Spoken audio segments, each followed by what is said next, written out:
14 heures, bonjour à tous, bienvenue dans votre rendez-vous d'information politique et parlementaire. Tout de suite, l'essentiel de l'actualité.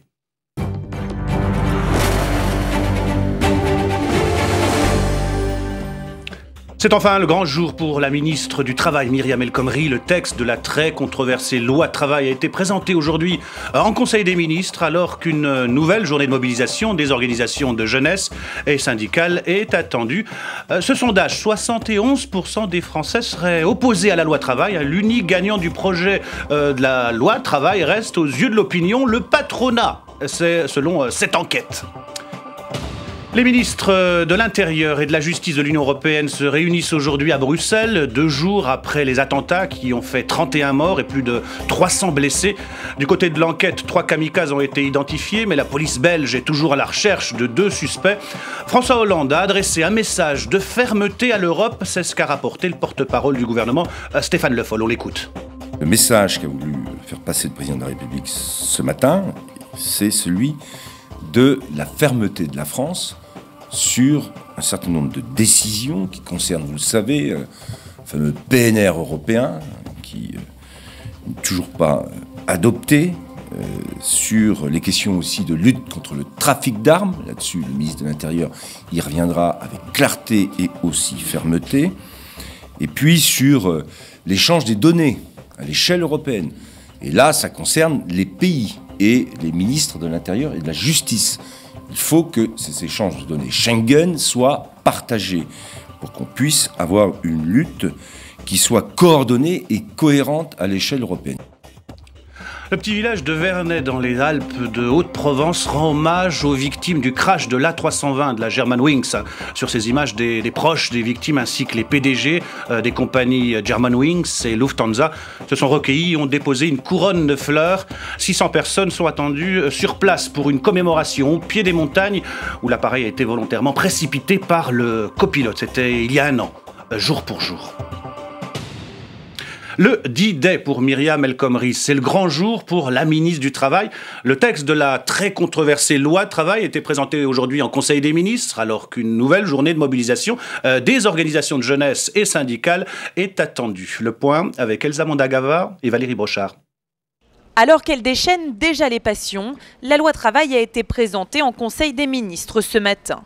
Pour Myriam El Khomri, c'est un texte équilibré. Ce texte marche sur 2 jambes, il est équilibré, à la fois des nouvelles souplesses aux entreprises pour améliorer la compétitivité de notre économie et puis de nouvelles protections, de nouveaux droits pour les salariés. C'est une version remaniée. Exit le plafonnement obligatoire des indemnités prud'homales en cas de licenciement abusif, ligne rouge pour la CFDT qui a obtenu gain de cause et préfère aujourd'hui mettre en avant les avancées sociales du texte. Je rappelle, c'est dit nulle part, mais qu'il y a une augmentation du temps alloué aux délégués syndicales dans une entreprise, dans cette loi, de 20%, c'est pas négligeable. Et puis, je souhaite qu'on fasse vivre ce compte personnel d'activité. Ce sont les prémices.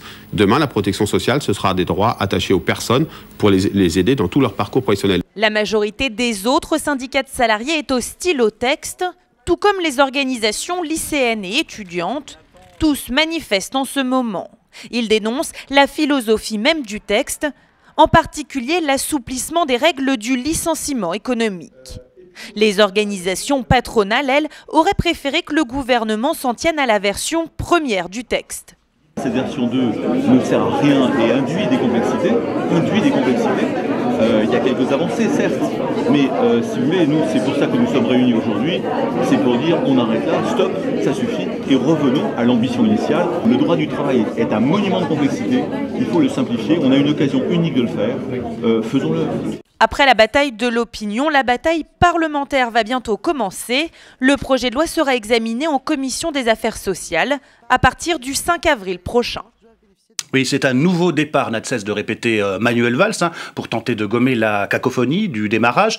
Et le gouvernement veut aller vite désormais. Il a sans surprise choisi la procédure d'urgence, une lecture devant chaque chambre, et martèle son ambition de voir le texte adopté dès cet été. Pour y avoir du changement, Christophe Sirugue, désigné rapporteur du texte, entend ainsi revenir sur le périmètre de la réforme du licenciement économique et glisser de nouvelles mesures en faveur des TPE et PME. Les explications de Stéphanie Despierres. C'est l'un des points de crispation côté patronat. Le projet de loi ne serait pas favorable aux PME et TPE. Les dispositions semblent plutôt taillées pour les grandes entreprises. Dès la première version du texte, les petits patrons sont montés au créneau. Avec la seconde version, qui a notamment supprimé les barèmes des indemnités prud'homales, l'opposition a pris le relais. On est sur une loi qui est une véritable loi anti-PME, c'est-à-dire aucune mesure de flexibilité, aucune mesure en faveur des PME qui sont justement le creuset d'entreprise qui permet de la création d'emplois. Le texte prévoit quand même que les PME de moins de 50 salariés pourront moduler le temps de travail sur 9 semaines sans signer d'accord d'entreprise. Devant les députés mardi, la ministre du Travail a tenté de rassurer quant à l'objectif de son projet de loi. Il vise en effet à la fois à permettre de développer la négociation collective dans notre pays en laissant plus de place à l'accord d'entreprise mais aussi à l'accord de branche. Et je sais que les TPE et les PME sont très sensibles au rôle de la branche. Le rapporteur du projet à l'Assemblée, Christophe Sirugue, a déjà dit qu'il voulait renforcer les mesures en faveur des TPE et PME. Le député socialiste veut agir sur les tracasseries administratives et l'insécurité juridique des petites entreprises. Il réfléchit à généraliser le récrit social, cette procédure qui permet à un entrepreneur d'interroger, par exemple l'URSSAF, pour vérifier le montant des cotisations qu'il devra payer et donc limiter l'incertitude. Sur cette question des TPE-PME, le texte de la loi travail devrait être largement modifié lors de son passage dans l'hémicycle début mai. Parmi les mesures de la loi travail, l'article 44 de ce texte, intitulé « Moderniser la médecine du travail ». C'est en gros la fin de la visite médicale obligatoire tous les 2 ans. La fréquence devrait être espacée. L'article suscite la colère de bon nombre de professionnels qui y voient une dénaturation de leur rôle et un danger pour les droits des salariés. François Chevret. C'est un pan de la loi El Khomri passé inaperçu. Il est pourtant loin de faire consensus. La réforme de la médecine du travail inquiète les professionnels de santé. Avec ce texte, c'est la fin de la visite médicale obligatoire tous les 2 ans. La fréquence devrait être espacée, sauf pour les salariés occupant un poste à risque. Pour les syndicats de travailleurs, c'est le rôle du lanceur d'alerte des médecins du travail qui est mis en danger. Le médecin du travail, à la date d'aujourd'hui, il voit les salariés individuellement, mais il a une idée collective de ce qui se passe dans l'entreprise. Donc s'il perd la visite médicale, s'il perd les informations, il ne pourra donc plus être le lanceur d'alerte en CHSCT. Ce qui veut dire qu'un nombre important de cadres ou de salariés pourront être en burn-out et que ça ne se verra plus dans l'entreprise, le CHSCT ne sera pas au courant. Autre point de friction, les salariés ne verront plus le médecin à l'embauche, mais plutôt un infirmier pour une visite de prévention. Pour les postes à risque, en revanche, un docteur devra délivrer un certificat d'aptitude, une sorte de validation médicale à l'embauche. Pour les défenseurs de la réforme, c'est simplement une façon de s'adapter à la raréfaction des médecins du travail. Aujourd'hui, il y en a 2000 de moins qu'il y a 10 ans. La réalité aujourd'hui, c'est qu'il ne reste plus que 5000 médecins du travail pour l'ensemble des salariés de ce pays. La visite d'embauche, force est de constater qu'avec des contrats courts de plus en plus nombreux, très souvent elle n'a pas lieu. Simplement le contrat est terminé, que le rendez-vous n'a pas forcément pu être honoré. A priori, il sera difficile pour les médecins du travail de faire entendre leur voix. Le gouvernement semble peu enclin à négocier sur ce sujet. De leur côté, les frondeurs du PS dégainent leur réforme du droit du travail à eux. 10 frondeurs proposent leur alternative au projet du gouvernement. Des propositions détaillées pour nous par Jean-Baptiste Daoulas. Ils mènent leur propre consultation. Depuis plusieurs jours, les parlementaires de l'aile gauche du PS enchaînent les auditions et les séances de travail. Vous pensez qu'il fallait exprimer d'autres hypothèses. Voilà. Avec à la clé l'écriture d'un contre-projet de réforme du droit du travail. Les frondeurs demandent en priorité au gouvernement de retirer un texte qu'ils jugent trop libéral. Est-ce que ces politiques-là menées en Europe dans plein de pays depuis plus de 20 ans, est-ce qu'elles ont permis d'améliorer la situation de l'emploi ? Tout le monde connaît la réponse, non. Donc moi je crois au contraire que la modernité, c'est plutôt d'aller justement vers de nouveaux droits pour les salariés, vers la réduction du temps de travail, vers le soutien aux filières d'activité qui sont des filières d'avenir, la transition écologique, les services à la personne, etc. etc. Dans les 12 pages du contre-projet, les frondeurs proposent de taxer davantage les contrats précaires pour inciter les entreprises à embaucher en CDI. Ils demandent un renforcement des 35 heures avec des heures supplémentaires beaucoup mieux rémunérées. Et les frondeurs veulent également développer une sécurité sociale professionnelle pour mieux protéger les travailleurs non salariés. L'aile gauche met en garde le gouvernement s'il ne modifie pas son projet de loi. Si par malheur il vient devant l'Assemblée nationale, c'est vrai, il y aura un débat extrêmement ouvert et très vif, évidemment, et pas simplement une recherche de petits arrangements. Parce qu'il y a une loi qui est mal inspirée et qu'il faut, clairement une loi plus ambitieuse. Les frondeurs manifesteront contre la loi El Khomri le 31 mars, avant de lutter pied à pied au Parlement. Et puis sachez que Marie-Noëlle Lienemann, sénatrice de Paris, est classée à gauche du Parti Socialiste, publie un livre réquisitoire contre François Hollande. Merci pour ce changement, c'est le titre du livre.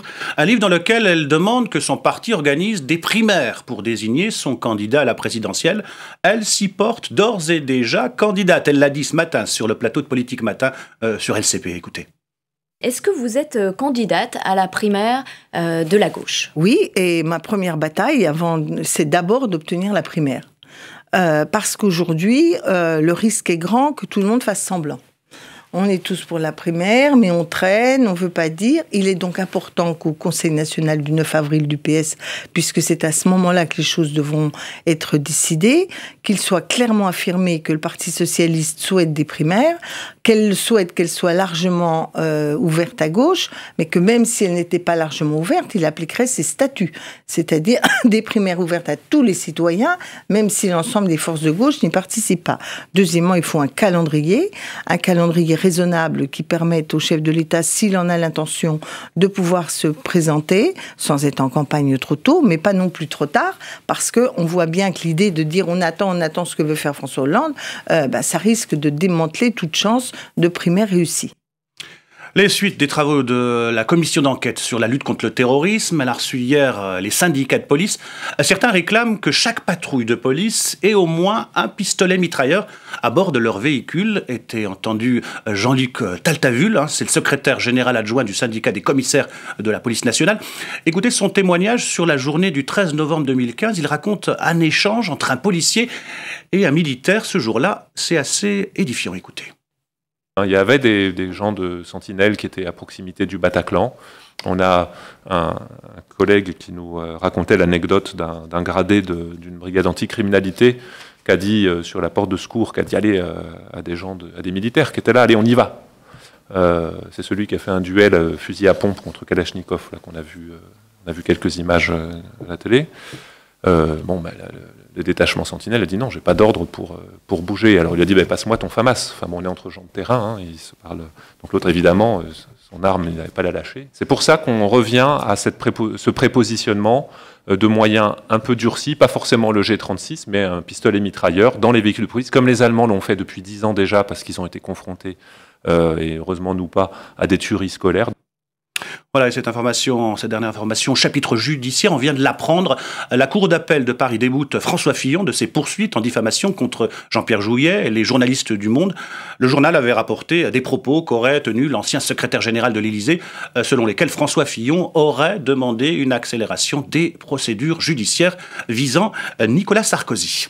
Voilà pour l'essentiel de l'actualité. Tout de suite, le magazine Écho des lois avec une enquête de Rim Benhammer sur le droit d'asile. C'est le droit à obtenir une protection pour toute personne en danger. Dans son pays, la France a longtemps été considérée comme une terre d'accueil. En 2015, 79 000 personnes ont demandé l'asile en France. Un parcours administratif du combattant les attendent.